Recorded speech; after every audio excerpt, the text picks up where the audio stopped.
तो इस नए लुक के साथ हम जा रहे हैं बैंकॉक, जहाँ पर हम 3 दिन के लिए रुकेंगे एंड उसके बाद चिंग माई 3 दिन, चिंग राई 3 दिन, 9-10 दिन का वेकेशन के लिए हम जा रहे हैं। तो अभी पैकिंग हो गई हमारी। तो इसमें है मेरा DJI Neo 2 एंड इसमें है DJI Mini 5 Pro। टैक्सी भी आ गई है एंड देन आगे मैं आपको सारा प्रोसेस समझाऊंगा। तो चलो ये वीडियो स्टार्ट करते हैं।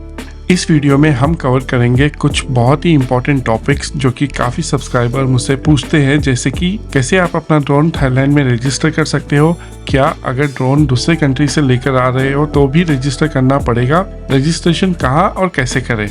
दूसरा टॉपिक होगा एयरपोर्ट सिक्योरिटी, क्या डोमेस्टिक ट्रैवल करने पर थाईलैंड में ड्रोन लाइसेंस पूछते हैं एंड ड्रोन के साथ ट्रैवल करने के लिए क्या डॉक्यूमेंट्स आपके पास होना चाहिए। तीसरा होगा flying your drone in Thailand, अगर कुछ दिनों के लिए आप थाईलैंड आ रहे हो घूमने के लिए, क्या आपको ड्रोन रजिस्टर करना जरूरी है एंड क्या बिना रजिस्ट्रेशन के आप फ्लाई कर सकते हो थाईलैंड में।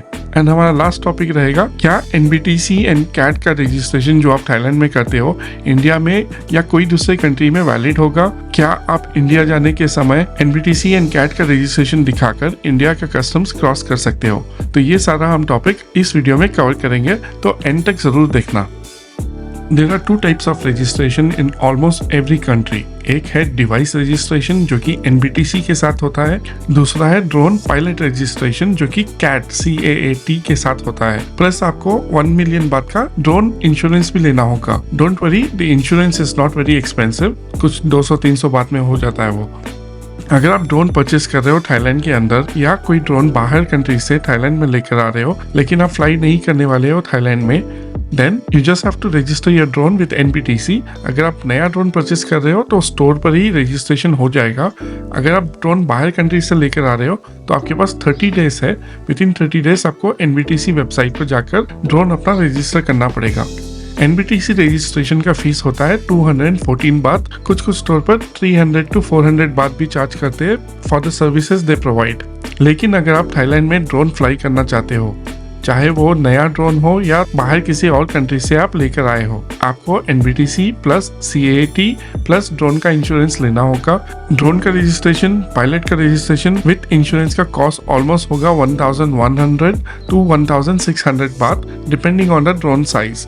रजिस्टर करने के लिए आप CAT एंड NBTC के ऑनलाइन रजिस्ट्रेशन कर सकते हो या उनके ऑफिस जाकर कर सकते हो। दूसरा एंड बेस्ट ऑप्शन ये है कि आप डायरेक्ट DJI स्टोर चले जाओ एंड वहां पर जाकर अपना ड्रोन परचेस करने के टाइम ही वो आपको रजिस्टर करके दे देंगे, सारा डॉक्यूमेंटेशन वही संभालेंगे।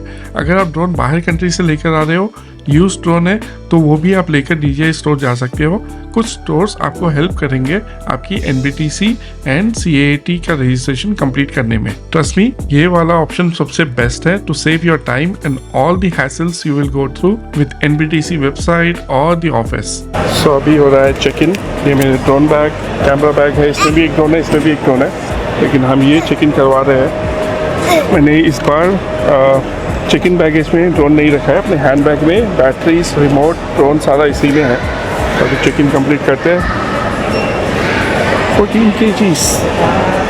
एंड हम ट्रैवल कर रहे हैं बैंकॉक एयरवेज से आज, जो कि मेरा फेवरेट एयरलाइंस है बैंकॉक में और थाईलैंड में। Now let's talk about the airport security. क्या आप अपना ड्रोन लेकर थाईलैंड में डोमेस्टिक ट्रैवल कर सकते हो? क्या आपको अपना NBTC डॉक्यूमेंट हमेशा साथ में रखना होगा? मैंने बहुत बार विद इन थाईलैंड ट्रैवल किया है एंड मुझे एक बार भी ड्रोन के लिए नहीं रोका है किसी ने। यहाँ आपको ड्रोन बैग से भी निकालने के लिए नहीं कहेंगे। कैसे, ये देखिए।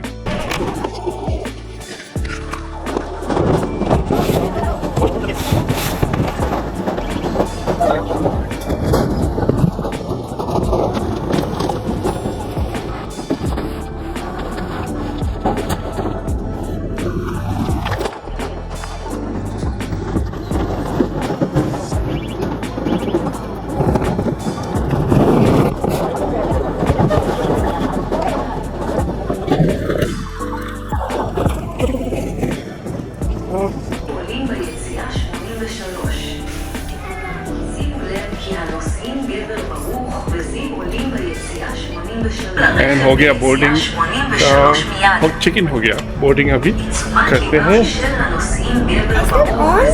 It is on. So we know that coffee is not allowed. Coffee is not allowed in Bangkok Airways.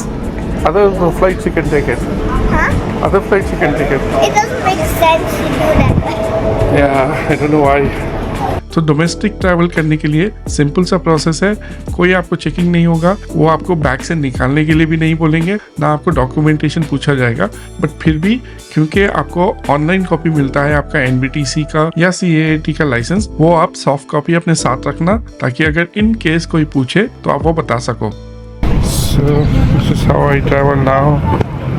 So ये रहा ड्रोन, एक ड्रोन यहाँ पर है एंड बाकी के gadgets, batteries And everything. And welcome to Bangkok. It is. अभी बात करते हैं flying your drone in Thailand. अगर आप थाईलैंड घूमने के लिए आ रहे हो, लाइक सिर्फ 3 से 10 दिन के लिए या 15 दिन के लिए और less than a month, and you wish to fly your drone, please remember after the Thailand and Cambodia border conflict rules are very strict now, and if you fly your drone without NBTC and CAAT license, you may end up paying a fine up to 40,000 baht plus jail भी हो सकती है। Rules अभी थोड़ा ज़्यादा strict हो चुके हैं। कुछ लोग फ्लाई करते हैं यहाँ पर बिना लाइसेंस के एंड कोई प्रॉब्लम नहीं होता है, बट उनका लक अच्छा था, किसी ने कंप्लेन नहीं किया, वो आराम से फ्लाई करके निकल गए। अगर आप भी रिस्क लेना चाहते हो then be very careful with where you are going to fly and don't go too close to the public places और private properties. Always stay away from government, army and royal family establishments and airports के आसपास हो गया या ज़्यादा private properties है वहाँ पर, एंड नेशनल पार्क्स में जैसे कि Phi Phi island, James bond island, वहाँ पर ड्रोन फ्लाई नहीं कर सकते आप, आपको अलग से परमिशन लेना होगा। जो लास्ट टॉपिक है हमारा आज का वो है क्या आपका NBTC एंड CAAT का लाइसेंस इंडिया में भी वैलिड है। जो ये आप NBTC का रजिस्ट्रेशन करते हो ड्रोन परचेस करने के टाइम पर या CAAT का रजिस्ट्रेशन विद इंश्योरेंस लेते हो थाईलैंड में ड्रोन फ्लाई करने के लिए, ये इंडिया में वैलिड नहीं है क्योंकि हर कंट्री का drone registration, drone regulation, drone policies different होती है। एंड NBTC, CAAT थाईलैंड की एजेंसीज है, जैसे कि इंडिया में DGCA and civil aviation authorities है। तो इंडिया का जो रजिस्ट्रेशन है वो कम्प्लीटली डिफरेंट है एंड थाईलैंड का जो रजिस्ट्रेशन है कम्प्लीटली डिफरेंट है।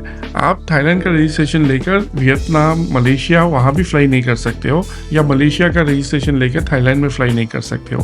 तो जो कंट्री में आपने रजिस्ट्रेशन किया है उसी कंट्री में आप ड्रोन फ्लाई कर सकते हो। दूसरा इंपॉर्टेंट क्वेश्चन बहुत सारे लोग मुझे पूछते हैं कि जो NBTC का रजिस्ट्रेशन सर्टिफिकेट आपको मिला है या CAAT का रजिस्ट्रेशन सर्टिफिकेट है, क्या वो हम इंडिया में कस्टम्स को दिखाकर एयरपोर्ट से अपना ड्रोन लेके क्रॉस कर सकते हैं? नहीं, इंडिया के कस्टम्स वो एक्सेप्ट नहीं करेंगे क्योंकि वो दूसरी कंट्री का रजिस्ट्रेशन है। ऑफिशियली आपका NBTC, CAAT का रजिस्ट्रेशन सर्टिफिकेट इंडिया में काम में नहीं आएगा। तो आपने देखा ओवरऑल हमें कोई प्रॉब्लम नहीं होता है जब भी हम यहाँ पर ड्रोन या कोई भी गैजेट्स लेके फ्लाइट में ट्रैवल करते हैं। इवन जब सिक्योरिटी हम क्लियर करते हैं उस टाइम पे हमें निकाल के दिखाना भी नहीं होता है, वो सिर्फ हमें लैपटॉप या टैबलेट दोनों में से जो भी एक रहेगा वो निकालने के लिए बोलते हैं। तो अगर आप आ रहे हो एंड ट्रैवल कर रहे हो बैंकॉक से फुकेट, क्रैबी, कोई भी डेस्टिनेशन पर बाई एयर, तो आपको टेंशन लेने की ज़रूरत नहीं है। आप आराम से लेके यहाँ पर फ्लाई कर सकते हो। इंडिया की तरह नहीं है कि आपको हर चीज़ निकाल के, वायर भी निकालना पड़ता है, केबल सारे आपको निकाल के ट्रे में रखना पड़ता है सिक्योरिटी के टाइम पर। एंड देन क्वेश्चनिंग भी होता है कि ये क्यों लेके जा रहे हो, ये RC क्यों लेके जा रहे हो, ये ड्रोन कहाँ से लिया उसको। लेकिन यहाँ पे ऐसा नहीं है, चिल है एकदम। आप आइए आराम से अपना ड्रोन लेके ट्रैवल कर सकते हो। एंड इंडिया फिर उसके बाद आपको लेके जाना है, क्या करना है, वो बाकी के डिटेल्स अलग वीडियो में हम बात करेंगे। तो ये था कि कैसे आप अपना ड्रोन लेकर थाईलैंड में फ्लाइट में ट्रैवल कर सकते हो। क्या आपको कुछ डॉक्यूमेंट चाहिए, क्या कुछ डॉक्यूमेंट्स का रेस्ट्रिक्शंस है, या आप NBTC का रजिस्ट्रेशन चाहिए होगा अगर आप ड्रोन बाहर से लेकर आते हो और यहाँ पर आप ट्रैवल करते हो बाई एयर। तो ये सारा इन्फॉर्मेशन हमने कवर करने की कोशिश की। अगर आपके पास फिर भी कोई क्वेश्चन है, डाउट है या आपको कुछ इन्फॉर्मेशन चाहिए यहाँ से, तो मुझे कमेंट सेक्शन में बताइए या तो इंस्टाग्राम में कॉन्टैक्ट कीजिएगा। तब तक के लिए मैं आपसे मिलता हूँ अगली वीडियो में। Bye for now.